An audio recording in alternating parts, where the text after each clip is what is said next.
Hello, class. First, before we talk about the lesson, I wanted to thank you for your nice words that so many of you sent about my wife's uncle. Seeing people in the trauma ICU certainly puts things into perspective, but we're happy Rick's doing better. Thanks again for the messages and for working with me this week as I catch up. We're almost there, halfway through the class. Speaking of catching up, I hope you've done your midterm by now. If not, remember the midterm is due on Tuesday night at 11:59. It's a time midterm, so you have an hour and 15 minutes to complete the midterm, so make sure that you do the work. And good luck to all of you.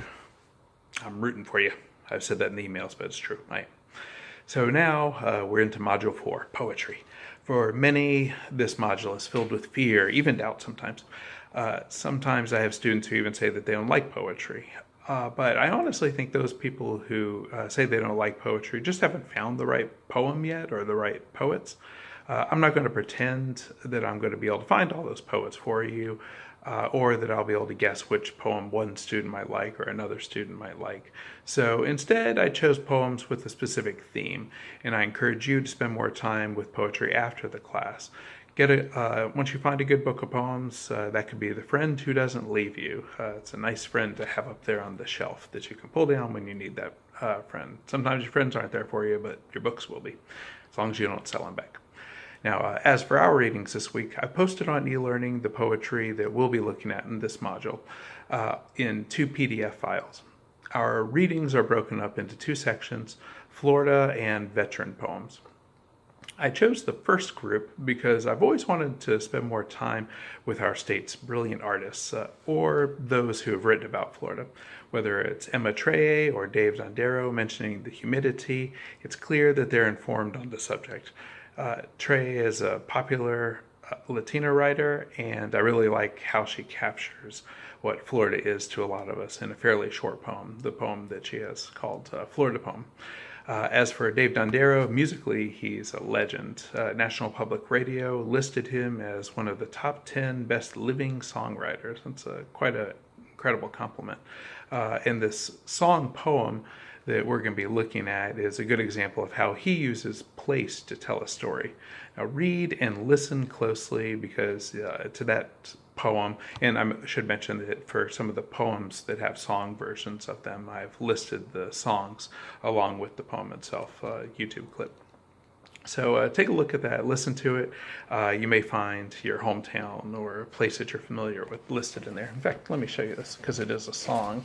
This is the record that it comes from. This is Dave Dondero's song, or South of the South.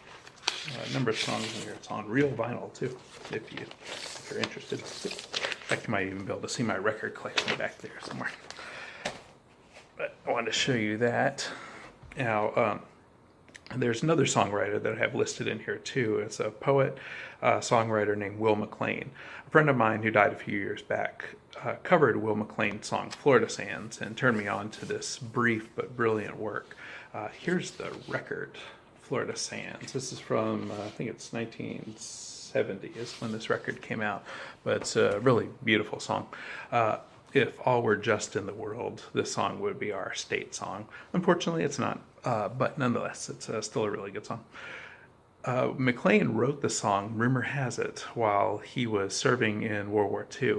He was a prisoner of war in the Pacific Theater during World War II, and when he got back from the war after having missed his home state for so long, he promised to only write about Florida. I'm not 100% sure if that's true or not, but I like the story, so let's go with it. Elizabeth Bishop and Langston Hughes are 2 other poets who are featured in that section. You may have heard of at least one of those 2. Bishop lived in Key West for a number of years during the middle of the 20th century with such luminaries as Ernest Hemingway, and I believe F. Scott Fitzgerald lived there as well at that time. Now, Langston Hughes used Florida to describe the workers building the roads, and which I think is a really interesting take on how we look at Florida itself. Langston Hughes had a very strong working class affinity, and this poem certainly shows that. It helps me to actually look at the roads in Florida a little bit differently now that I know it's a subject of a couple poems, actually. But Langston Hughes Langston Hughes used Florida to describe the workers building these roads, and later as the setting for one of the most famous bombings in civil rights history. This was the attack on a man named Carrie Moore, who was an organizer for the NAACP. And unfortunately, that happened in our state. And Langston Hughes did a good job covering this, so that story will last for a long time. The next batch of poems came mostly from a book called Standing Down, and I have a copy of this book here. Standing Down is an anthology of veteran-related works of literature, short stories, poems, excerpts from novels, going back as far as Homer with the Odyssey, or with the Iliad and the Odyssey, and moving into our modern era. For our readings, I decided to stick a little bit closer to home, closer into the 20th century and then into the modern conflicts. Two poets, Siegfried Sassoon, who incidentally isn't actually in Standing Down, but I wanted to include him anyway. Two poets, Siegfried Sassoon and Wilfred Owens, are among Britain's favorite poets from the war years. While Sassoon survived into the 1960s, Owens was killed only days before the end of the war. Incredibly tragic, but he survives through his art. The other poets that we're going to look at are Brian Turner, Yusuf Komunyakaa, and Margaret Atwood. Turner writes about issues facing vets coming home from the modern conflicts. He himself was a veteran of the Bosnian Wars and the Iraq War.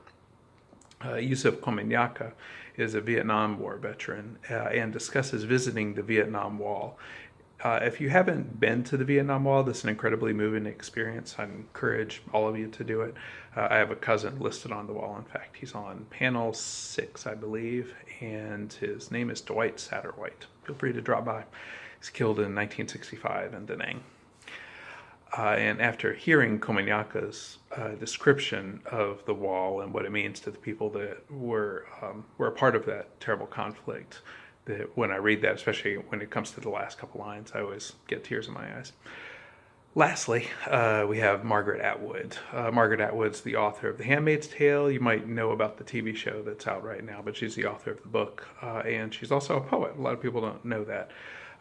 And what she wrote about was not her own personal experience in the war, but just her experiences on the home front. It's a really interesting poem. So hopefully you'll like that as well. And I think you'll like that section. The section's pretty strong. It's a powerful works from all of these authors. My goal in teaching poetry is to get each student to love poetry, hopefully. With a diverse mix of poems, I hope that you do at least grow to appreciate the art.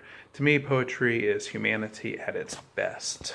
And I'm excited about this section. And if you have any questions at all, please let me know. I'm happy to help. I'm here for you if you need me, all right?